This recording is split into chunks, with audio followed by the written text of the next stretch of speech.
session will be part of the activities that are planned to support the Estonian eHealth governance model project, where Estonian stakeholders, together with the Minister of Social Affairs, our project partner Ernest Young, European Commission and international experts from EHTEL, will be collaborating to redefine our new eHealth governance model, together with its structure, the processes and KPIs in the model. And of course, to design a more informed model for Estonia, EHTEL is the European Health Telematics Association. So you know, they have prepared overviews of the eHealth governance for 7 different nations. And today they will be presenting 3 of them. We will be hearing about the eHealth governance in Belgium, in Scotland, and in Catalonia area in Spain. And I am Kerti Merimaa from Ministry of Social Affairs, but now I will give floor to Siim Aaben from our project partner Ernest Young. The floor is yours, Siim. Thank you. Thank you, Kerti. Actually, I don't have too much to add here because you already made a good introduction, and I will give a word first to Rahel, who will introduce Scotland. Thank you, our EHTEL colleagues. We have cooperated already 3 or 4 months together, and it seems it is a fruitful cooperation. So basically, the Scottish system is a national health system, like in England and in other countries that have a central healthcare system. It's basically responsible to the Scottish Parliament, and there is a special cabinet secretary for health and social care, and underneath him is the CEO for health and social care and the National Health Service. And underneath that, there are 14 regional boards and 7 special boards and 1 public body. So essentially, that's how the healthcare system is laid out. It has the central national health system, and then basically the actual implementation of the system and the responsibility for the hospitals and for making sure that the services are provided to the people is the responsibility of the 14 geographical or territorial health boards. And this is just a picture of all of the health boards and what they look like on a map. And I think the one thing that's important to say here is that you see that Scotland is very, very spread out. It's got a lot of rural areas and it's got a lot of islands, and that has made a very profound difference in terms of how they've developed their eHealth system. And this is just, you can read this later. This tells you what the responsibilities are of the Cabinet Secretary for Health and Social Care. A key issue, and one of the things that's kind of a little bit unique about Scotland, although they are doing something similar in Catalonia, is that in 2014 they made a profound change in the healthcare system in order to integrate social care with healthcare. And so they combined social care and healthcare into one ministry. And they basically then said, okay, we are now setting up bodies that are responsible for making sure this integration between social and healthcare happens. And so there are new bodies called the integration joint boards that have been, or integration authorities that have been set up in all of the health boards. And so there are now 31 integration authorities spread out among the health boards that work within the health boards and with the health boards, but are responsible for making sure that there is an integration between health and social care. And this is just an interesting slide. You can look at it afterwards. It shows you how the healthcare system in Scotland has evolved since it was created in 1999 until the present day. The key elements of the adult health and care integration in Scotland, which is really important because it also, I think, affects eHealth, is that there's nationally agreed upon outcomes which are measured, primary, community, and social care, together with those aspects of hospital care linked to admissions, unplanned admissions, are very much in the focus. There's, of course, as I said, the new accountable boards that plan and commission services. there's a single budget. It's not only the ministries are combined, but there's a single budget for health and care and an operational integration of services. So that's the overall system into which everything fits. Now, the eHealth system is basically combined of two, I think, major elements. One is what we would call the electronic medical records and sharing of data part, and the other is the whole area of telemedicine, which, because of the geographical layout of Scotland, has been very, very dominant in their development of the system. So if we look at the electronic medical records and the medical information exchange, you notice one thing very, very at the beginning, and that is it all started with the GPs. In other words, basically they put electronic medical records into the GP clinics before they ever got around to thinking about hospitals, because that is the core of the service. In Scotland, like in England, the GP is the gatekeeper to the system. Every citizen must register with a GP, and that's how he gets access to the rest of the healthcare services.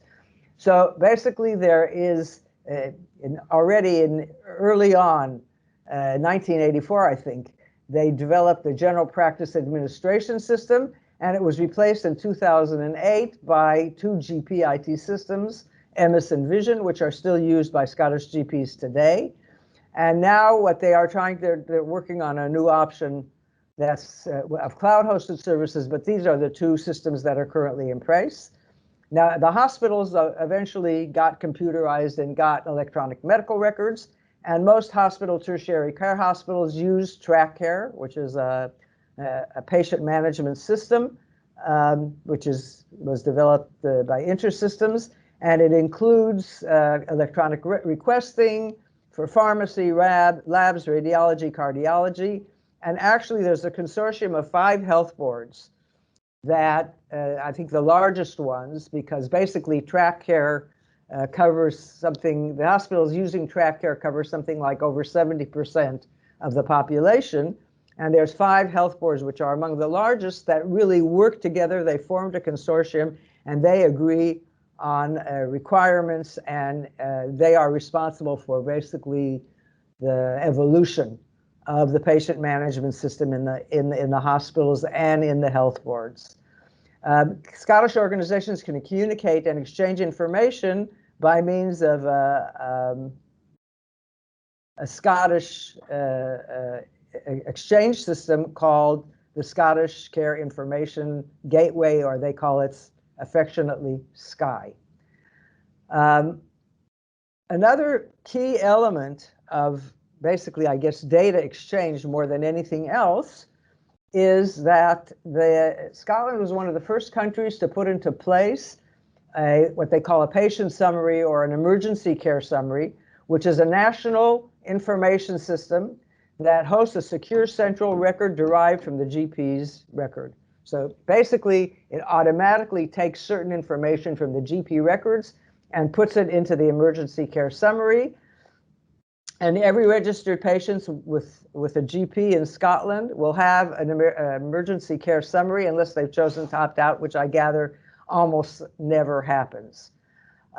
And essentially, the purpose of this was to enable GPs that are not the GP of that patient, or people who are taking care of patients out of hours in emergency rooms or in urgent care centers or in other GP clinics that work out of hours, to be able to have really crucial information on that patient in order to be able to treat him when he can't get to his GP. Now this was, and basically it's taken from the GP record automatically, and it's updated twice daily. So it's always up to date. And it basically includes patient information, diagnoses, major problems, and allergies and medications. In 2012, they added another layer to this called the Key Information Summary, which adds additional information and also broadened the population that could access it. And so that basically gives you that whole infrastructure for data collection and data exchange and sharing data on patients across the country. A lot of emphasis and a lot of effort has been gone into telehealth in Scotland. The Scottish Centre for Telehealth was established in 2006 to implement and mainstream telehealth. And in 2010, it was integrated with one of Scotland's special health boards, NHS 24, which is basically a national call center that people can call at all hours of the day. Started off as an out-of-hours call center, but I think now it operates all day. And it's basically, as it says here, a telephone health advice triage service for Scottish citizens. And in addition to that, it provides web-based information resources to connect with and provide health information to citizens. From 2019 onwards, basically now the Scottish Centre for Telehealth has been taken forward by the Scottish government's Digital Health and Care Directorate, which is a relatively new thing, and it's actually an important thing to consider, because when we look at their governance model, the Scottish government's Digital Health and Care Directorate plays a very key role in governance. Another program that kind of evolved out of the telehealth in combination with, I think, the data sharing is something called technology-enabled care.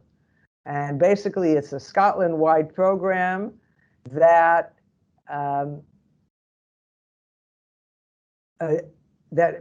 enables or was created in order to implement broadly for the Scottish population the use of technology-enabled care, which includes video consultations, remote monitoring to support self-management, supporting people in their own homes and communities with telecare, Near Me, which is a special program that enables patients to get appointments by video, remote health pathways, and also they've been doing a lot, which got really a big push during COVID in terms of digital mental health. And so these are all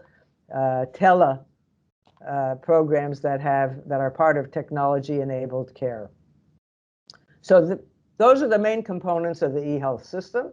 If we look specifically at data sharing and access, so obviously there's a national patient management system, which is Track Care, which we saw is in most of the hospitals. There's a national video conferencing service for renal patients and diabetic patients. There are special portals that give them access to their own information and enable them to upload their own information. And there is now in most of the hospitals hospital electronic prescribing, which is there now in addition to GP electronic prescribing, which actually has existed for a long time.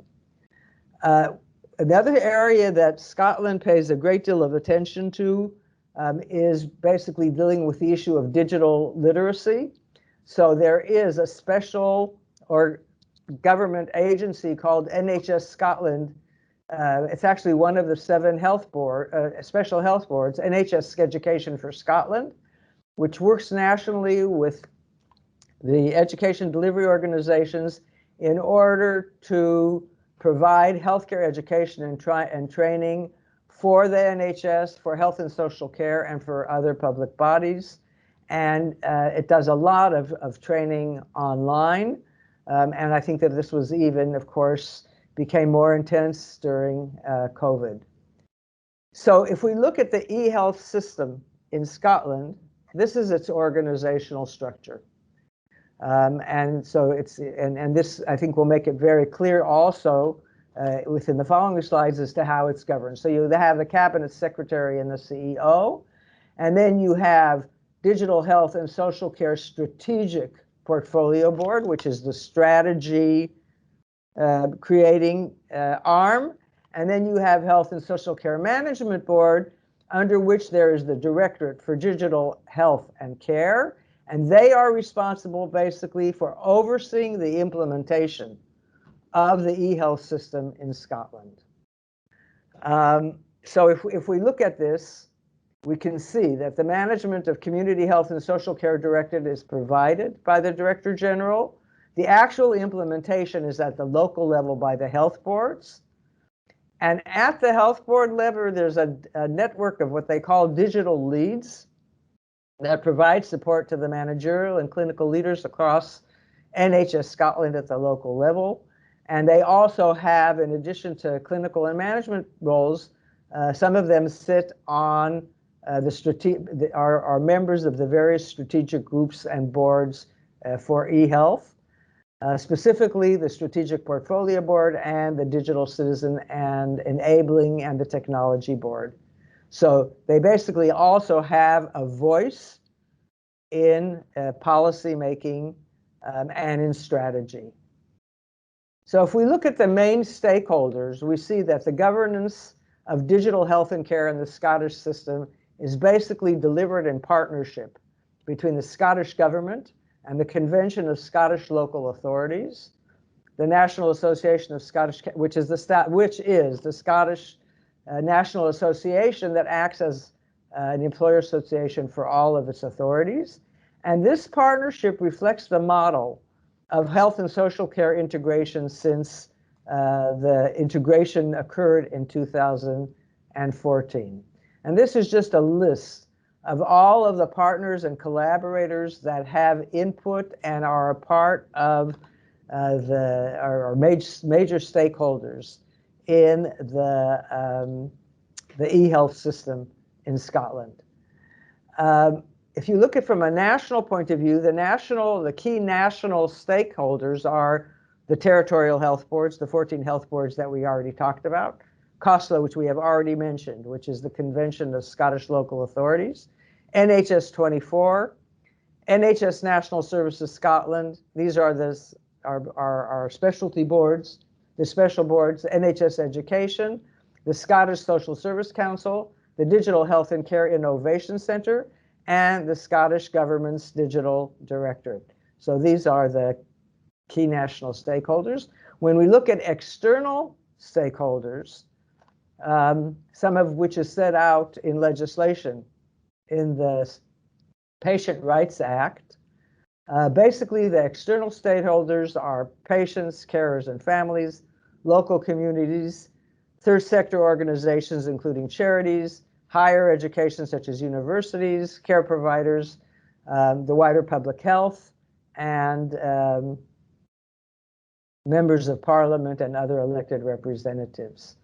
And two major stakeholder bodies that have a very strong influence is CEL4, which basically is responsible for providing guidelines to assist NHS boards in their engagement with patients and stakeholders on the delivery of local healthcare services. And of course, Scottish Government and COSLA are now actually updating CEL4 with a new system which will supposedly work better. Scotland is known as I think a hotbed of innovation in eHealth.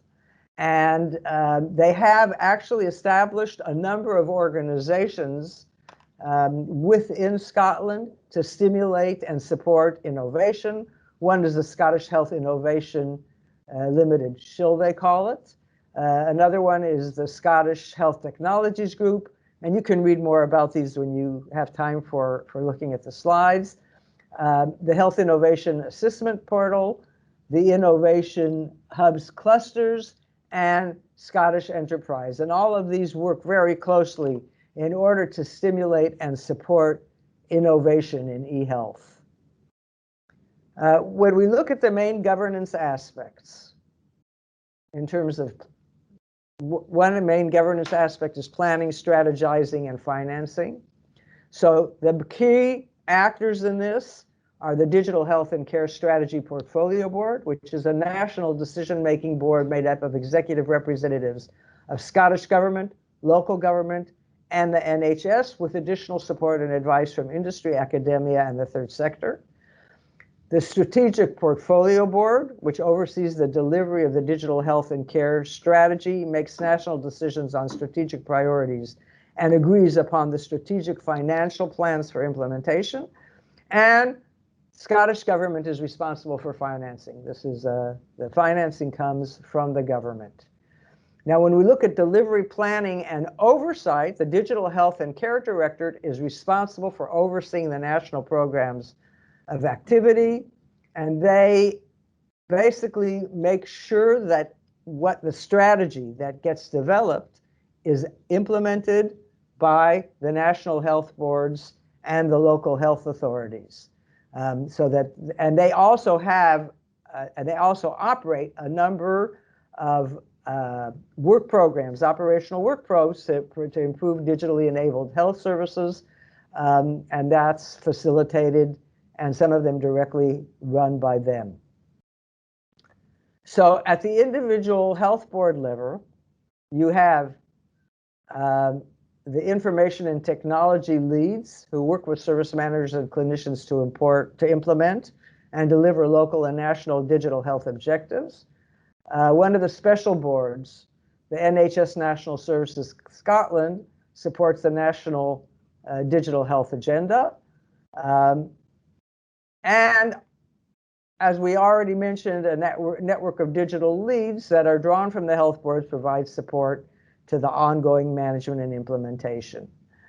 In terms of interoperability, and I think we're just repeating now a little bit of what we already said, the GP IT system, which is, by the way, delivered by NHS Scotland to GP practices, and it's used by all of Scotland's GPs, and they can communicate and exchange information by means of the National Information Systems Group, SCI, which we have already mentioned, and of course, there's the Emergency Care Summary, which is a national information system, and all of the units under the Directorate of Digital Health and Care work closely with the health boards and support interoperability. So they've got interoperability going and coming from a number of different directions.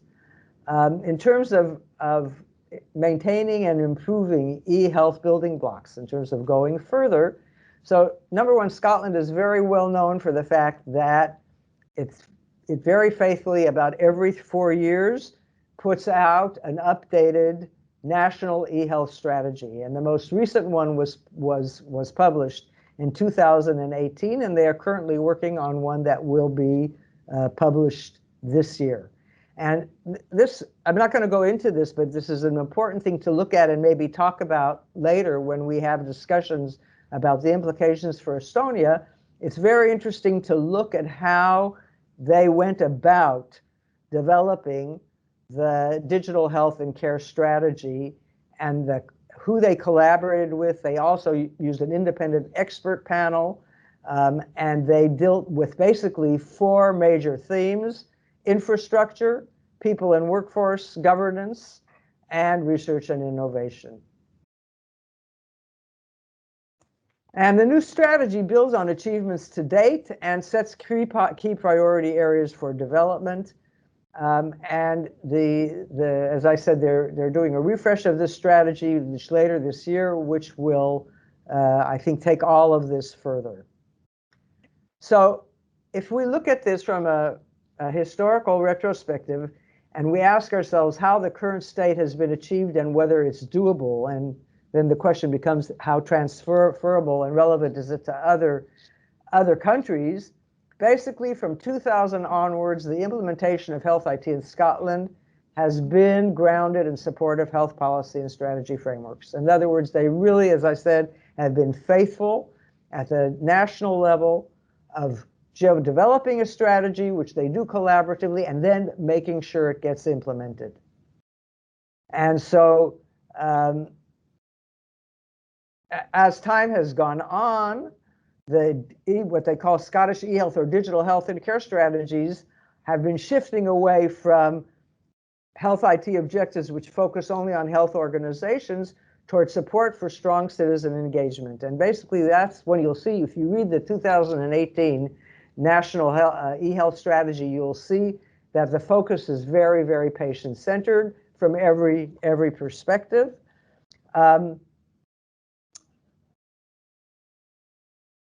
And basically, as I say, Scottish government provides the major investment, and technology has been explicitly regarded by Scottish government as a tool to support formal health and social care integration, which is a very key issue. So when we look at what Scotland did successfully and what could have been done better, basically the rollout and universal adoption of the emergency care summary and the key information summary have been successes and a model for others. For example, NHS England really built their model on the Scottish model, and so have many other countries that have implemented patient summary systems. Scotland has been a model for that.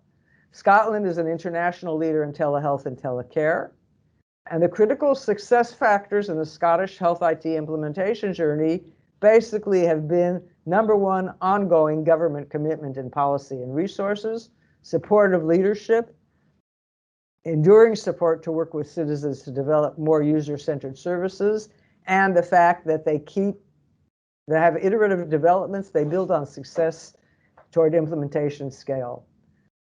The current ambition in Scotland is to deliver a national platform that is truly accessible and integrated, which does not yet exist. So basically, they feel that it's taking them too long to get there. So when you ask the question, what could have been done better, they would say, well, we should already have a national platform that really integrates everything by now. So our conclusion is that Scotland has developed its eHealth system according to the principles of consistent government support, embedding digital solutions in policy recommendations and recommendations and actions, and the emphasis and partnership at all levels, the responsibility for implementation at the regional level, and the major governmental reform of integrating health and social care, which has actually delayed some aspects of the system, but has assured a very strong commitment from all of the stakeholders. Thank you, Rachel. Anyone have any immediate questions? I think, yeah, Neema Tõnisson here. I'm representing the Estonian Medical Association with regard to this eHealth project in Estonia. I was just wondering if you are envisioning a truly integrated national platform. Have you ever thought that the healthcare providers actually could work real time in the national eHealth system rather than having their own databases and then transferring some data to the central platform?